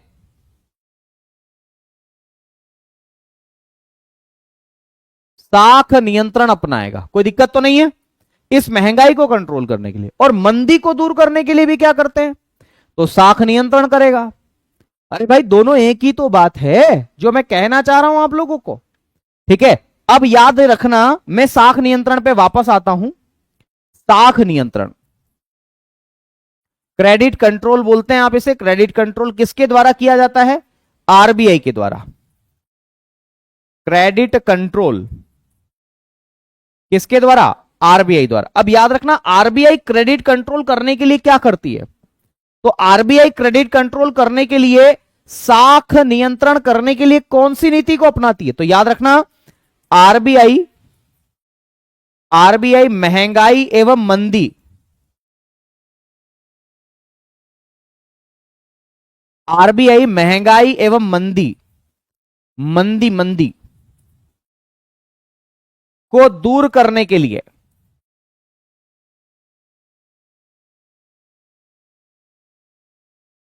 साख नियंत्रण नीति के तहत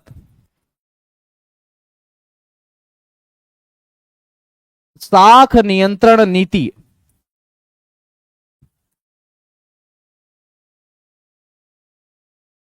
के तहत मौद्रिक नीति को अपनाती है।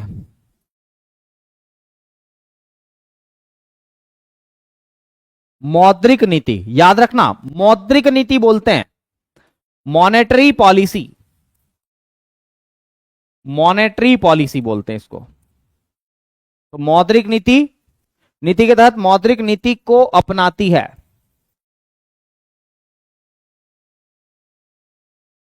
मौद्रिक नीति को अपनाती है, ठीक है, या मौद्रिक नीति को बनाती है, ऐसा भी आप लिख सकते हैं। अब ये टॉपिक है हमारा कल का। कल तो मैं क्लास नहीं लूंगा, अब आपकी क्लास होगी परसों, और हमारा उसका टॉपिक ही रहेगा मौद्रिक नीति। मौद्रिक नीति क्या होती है, कितने प्रकारों की होती है, कब कब बनाई जाती है, इसकी अध्यक्षता किसके द्वारा की जाती है, ऐसी कई सारी बातें हैं जिनके बारे में हम डिस्कशन करेंगे, लेकिन परसों करेंगे, कल आपकी क्लास नहीं होगी। ठीक है, तो ये कहानी है दीवानी, याद रखना है आप लोगों को। इतना भर पढ़ के जरूर आइएगा, आप लोग रिवीजन कर लीजिएगा। बाकी मिलते हैं आपसे जल्दी ही अगली क्लास में, परसों की क्लास में। ठीक है, चलिए नमस्कार, शुक्रिया, धन्यवाद। कोई डाउट हो तो जरूर कमेंट कर दीजिएगा आप लोग। बाकी खूब सारा प्यार, आशीर्वाद, सम्मान। पढ़ते रहिए, स्वस्थ रहिए, मस्त रहिए। जय हिंद, जय भारत। अच्छा हाँ, एक और बात सुन लो, अगर आप रिवीजन करना चाहते हैं, एसएससी जीडी में मैंने ऐसे सवाल भी ले रखे हैं जो आपके एसएससी की बाकी एग्जाम्स के लिए जरूरी है। तो आप कोई सी भी एग्जाम्स की तैयारी कर रहे हैं, चाहे एमपी कांस्टेबल की करो, चाहे बिहार की, हरियाणा की, झारखंड की, किसी की भी करो। ठीक है, अगर आप पढ़ना चाहते हो तो कल सुबह 9 बजे मेरे साथ यूट्यूब पर जुड़ जाना, है ना। और उसमें इकोनॉमिक्स की मैराथन है, मजा आ जाएगा आपको। ठीक है, एक बार जुड़ना, सारा रिवीजन करवा दूंगा आप लोगों का। और साथ ही साथ रिवीजन के साथ में आप क्वेश्चंस देख लोगे ना, तो आपको पता भी चल जाएगा कि किस तरीके के क्वेश्चंस आते हैं। ठीक है, चलिए शुक्रिया। कल सुबह 9 बजे आ जाना मेन चैनल पर, यूट्यूब पर।